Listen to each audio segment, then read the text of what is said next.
Vanhanmalliset loistevalaisimet voivat aiheuttaa paloriskin.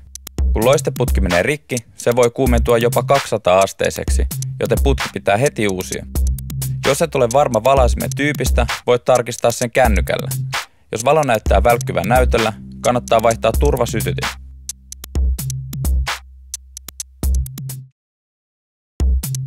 Turvasytytin pienentää paloriskiä. Se tunnistaa putken rikkoutumisen eikä yritä sytyttää sitä turhaan.